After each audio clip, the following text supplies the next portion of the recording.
अस्सलाम वालेकुम everyone and welcome to Rabka's kitchen. आज मैं आप लोगों को बनाना सिखा रही हूँ ज़बरदस्त सी विंटर रेसिपी, सर्दियों की ज़बरदस्त सी रेसिपी गोंद के लड्डू। ये बहुत ही फ़ायदेमंद होते हैं और इनको सर्दियों में बना के खाया जाता है। तो चलिए स्टार्ट करते हैं। गोंद के लड्डू बनाने के लिए जो चीज़ें हमें चाहिए वो कुछ यूँ हैं। ये मेरे पास मिक्स ड्राई फ्रूट है, जिसमें बादाम, पिस्ते और काजू हैं और ये तीनों मैंने 1/3 कप ईच ले लिए हैं। इसके अलावा मैं गुड़ से ये लड्डू बना रही हूँ और गुड़ को मैंने इस तरीके से बारीक काट लिया है छुरी की मदद से। गुड़ मैंने इसमें तकरीबन लिया है 3/4 कप। आप गुड़ को अपने टेस्ट के हिसाब से, मीठे को अपने टेस्ट के हिसाब से कम और ज़्यादा कर सकते हैं। इसमें जा रहा है ये बटर 1/3 कप। उसके अलावा ये मेरे पास खोपरा है, डेसिकेटेड कोकोनट, ये भी 1/3 कप जा रहा है। खसखस, पॉपी सीड्स मैंने लिए हैं, ये ऑप्शनल हैं, अगर आपके पास हैं तो आप इसे डालिए, उससे आपके गोंद के लड्डू बहुत ही मज़े के बनेंगे। अगर नहीं है तो आप इसको स्किप भी कर सकते हैं। ये मैंने 1/4 कप लिया है, 4 टेबल स्पून। 1 से 2 टेबल स्पून पानी है मेरे पास। हाफ टी स्पून इलायची का पाउडर है और ये मेरे पास एडिबल गोंद है। इस तरह की फॉर्म में ये होती है, क्रिस्टल्स की फॉर्म में, लेकिन जब हम इसे रोस्ट करेंगे तो ये फूल के पॉपकॉर्न की तरह हो जाएगी और बहुत ही खस्ता हो जाएगी। और उसके अलावा ये मेरे पास नॉर्मल गेहूं का आटा है, 3/4 कप। तो चलिए स्टार्ट करते हैं। सबसे पहले मैंने कढ़ाई ली है, आपके पास पैन कढ़ाई जो भी अवेलेबल हो। चूल्हा मैं ऑन कर रही हूँ और इसको मैं रखूँगी मीडियम लो पे। ये रेसिपी पूरी की पूरी मीडियम लो या लो पे बनेगी, ठीक है। अब सबसे पहले जो मेरे पास ये खसखस है, पॉपी सीड्स हैं, इनको मैं ड्राई रोस्ट करूँगी तकरीबन 1 से 2 मिनट तक, जब तक ये अच्छे से ऐसे गोल्डन ब्राउन हो जाए।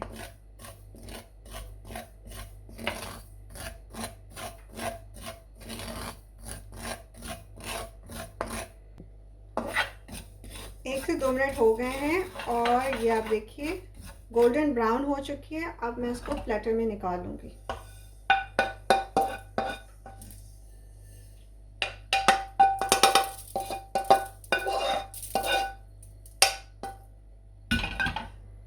अब सेम पैन में मैं ये खोपरा डाल रही हूँ और इसको भी हल्का सा रोस्ट कर लेंगे तकरीबन 1 से 2 मिनट के लिए।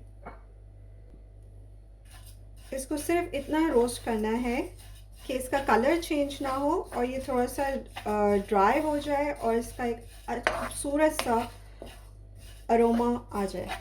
That's it. हमें इसको ब्राउन नहीं करना है, ये ऐसे ही सफ़ेद सफ़ेद ही रहेगा। तो मीडियम लो फ्लेम पे मैं इसको रोस्ट कर रही हूँ। 1 से 2 मिनट हो गए हैं और बहुत ज़बरदस्त सी खोपरे की खुशबू आ रही है। अब इसको भी मैं प्लेटर में निकाल लूँगी।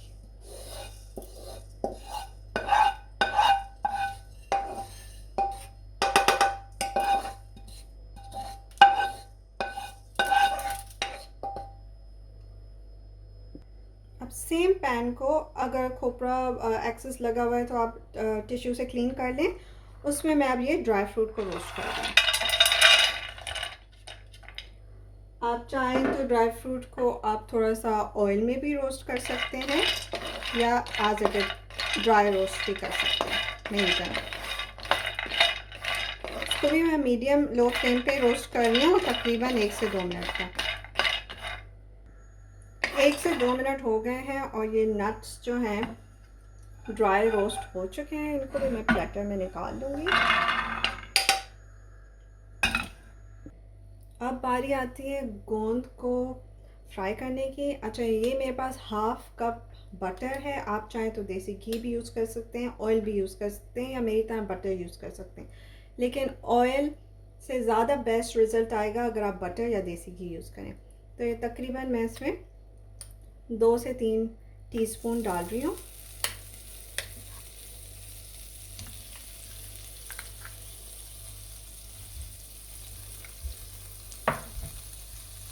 और मेरे पास ये जो 1/3 कप गोंद है एडिबल, इसको मैं इसमें डाल के रोस्ट करूँगी। पहले वेट करूँगी मैं कि बटर थोड़ा सा मेल्ट हो जाए अच्छे से। अच्छा, ये गोंद का भी जो रोस्टिंग प्रोसेस है वो मीडियम लो फ्लेम पर ही होगा, हाई फ्लेम नहीं करेंगे। बटर मेल्ट हो चुका है और इसमें मैं डाल रही हूँ।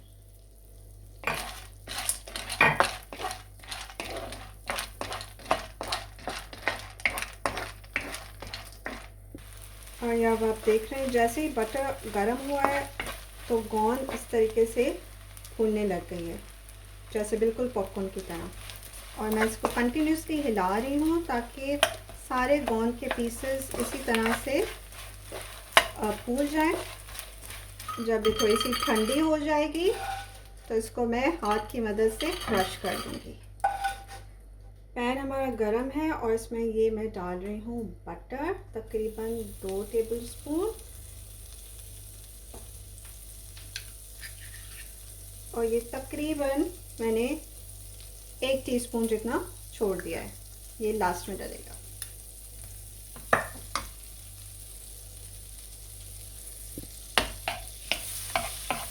बटर मेल्ट हो रहा है। एक दफ़ा बटर अच्छे से मेल्ट हो जाए तो अब मैं इसमें ये 3/4 कप गेहूं का आटा डाल रही हूँ और इसको भी मीडियम लो फ्लेम पे भूनूंगी मैं जब तक इसका कलर गोल्डन ब्राउन हो जाए।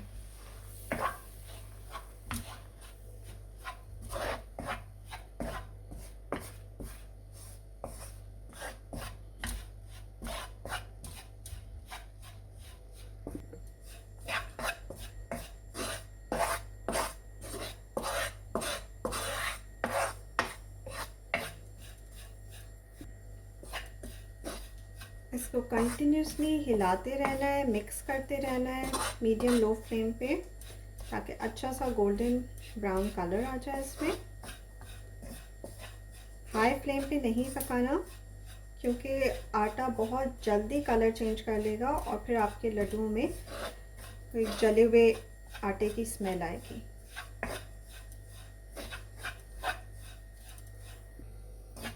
तीन से 4 मिनट हो गए हैं और मैं कंटिन्यूसली आटे को भून रही थी मीडियम लो फ्लेम पर। और ये देखिए अब इसका खूबसूरत सा गोल्डन कलर आ गया है।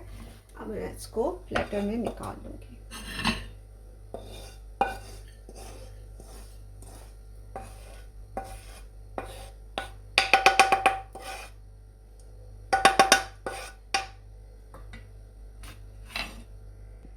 सेम ही कढ़ाई को मैंने टिश्यू से साफ़ कर लिया है ताकि अगर कोई एक्सेस इसमें आटा लगाओ तो वो रिमूव हो जाए। अब ये जो मेरे पास गुड़ है 3/4 कप वो मैं इसमें डाल रही हूँ। फ्लेम मैंने मीडियम लो से भी बहुत ज़्यादा लो कर दिया है, ठीक है जी। बिल्कुल धीमी हल्की आंच पर ये पकेगा। और इसमें जा रहा है ये 1 टेबलस्पून जितना पानी। आप मीठा अपने टेस्ट के हिसाब से थोड़ा कम थोड़ा ज़्यादा रख सकते हैं। तो जब तक ये गुड़ आहिस्ता आहिस्ता मेल्ट हो रहा है तब तक हम दूसरी चीज़ों को, ड्राई फ्रूट और खशखाश को ग्राइंड कर लेते हैं। तो सबसे पहले ग्राइंडर में मैं ये खशखाश को ग्राइंड करूँगी।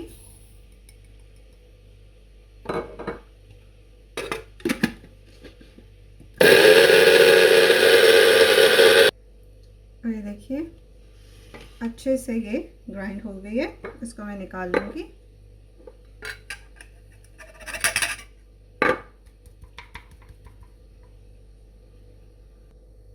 अब मैं इसमें ये जो ड्राई रोस्ट किया है मैंने ड्राई फ्रूट, वो सारा का सारा जाएगा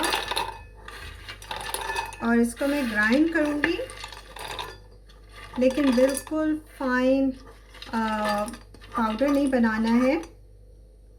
थोड़ा दरदरे से थोड़ा सा ज़्यादा मोटा मोटा चाहिए मुझे। तो अब इसको ग्राइंड कर लेंगे। ये देखिए इस फॉर्म में क्या आप देख रहे हैं कि थोड़ा सा पाउडर है, थोड़ा सा पीसेस हैं, थोड़ा सा दरदरा सा है। बिल्कुल यही टेक्सचर चाहिए।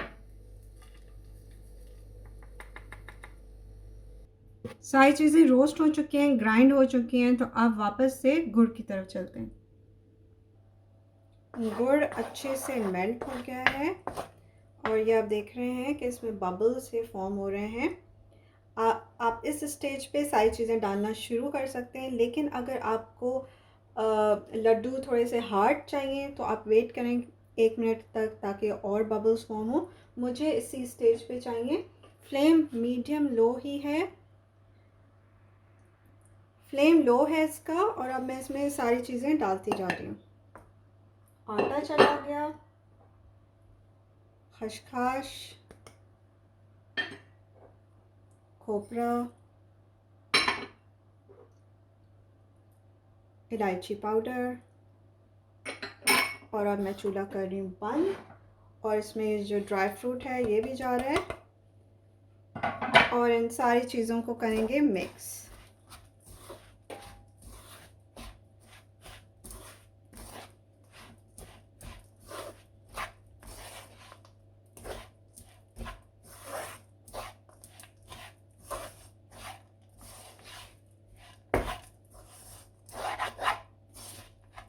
मिक्स करने के बाद जो गोंद मैंने फ्राई करके रखी हुई थी उसको मैंने हाथों की मदद से क्रश कर लिया और आप देखें किस तरीके से ये पाउडर टाइप हो गई है। लेकिन इसमें थोड़े थोड़े छोटे छोटे चंक्स मैंने छोड़ दिए हैं।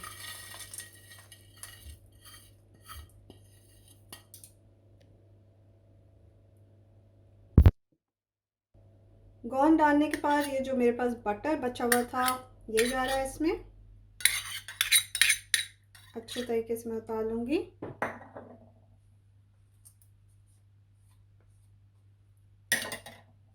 और इन सारी चीज़ों को मिक्स कर लेंगे।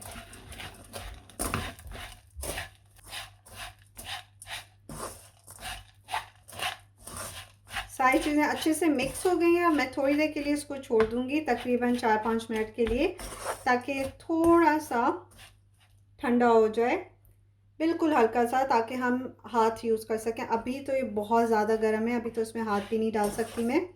तो हल्का सा ये रूम टेम्परेचर पे आ जाए तो उसके बाद मैं इसमें से लड्डू बनाना शुरू करूँगी। तो मिलते हैं 5 मिनट बाद।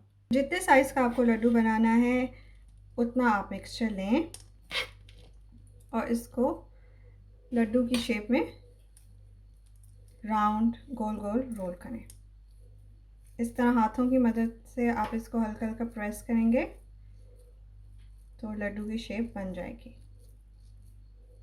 अगेन साइज़ आपके ऊपर डिपेंड करता है। ये देखिए ज़बरदस्त सा गोंद का लड्डू रेडी है। अब इसी तरीके से मैं सारे लड्डुओं को बना लूँगी। तो ज़बरदस्त से गोंद के लड्डू रेडी हो चुके हैं। आप इनको बना के एयर टाइट कंटेनर में रख सकते हैं और आराम से जब आपका दिल करे आप इसको निकालिए और खाइए। सुबह नाश्ते में भी यूज़ कर सकते हैं, स्नैक में भी यूज़ कर सकते हैं, बच्चों को भी दे सकते हैं, बड़ों को भी दे सकते हैं, हर कोई इसे खा सकता है। और सर्दियों में ये बहुत ही फ़ायदेमंद है क्योंकि इसमें गोंद डला हुआ है। गोंद आपके इम्यून सिस्टम को स्ट्रॉन्ग करता है और आपको खांसी ज़ुकाम से बचाता है, आपके बोन्स को स्ट्रॉन्ग करता है, आपको बैक एक, कमर के दर्द से प्रिवेंट करता है। और उसके अलावा इसमें गुड़ डला हुआ है और इतना सारा ड्राई फ्रूट और आटा, सारी हेल्दी चीज़ें डली हुई हैं। तो इनको बना के ट्राई करना तो मस्ट है। अच्छा, इस पूरी की पूरी रेसिपी को आपको धीमी आंच पे, मीडियम लो फ्लेम पे बनाना है। हाई फ्लेम हरगिज़ नहीं करनी है, वरना चीज़ें जल जाएंगी और आपके लड्डू मज़े के नहीं बनेंगे।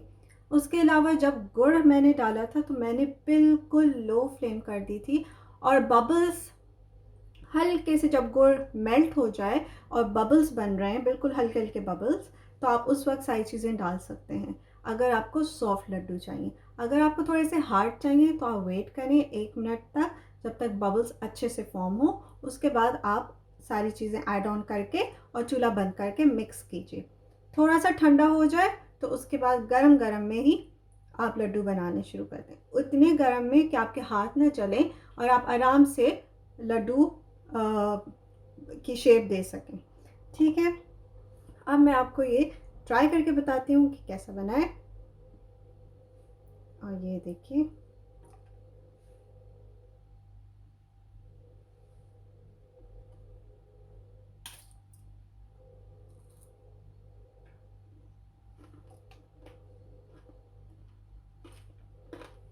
हम्म,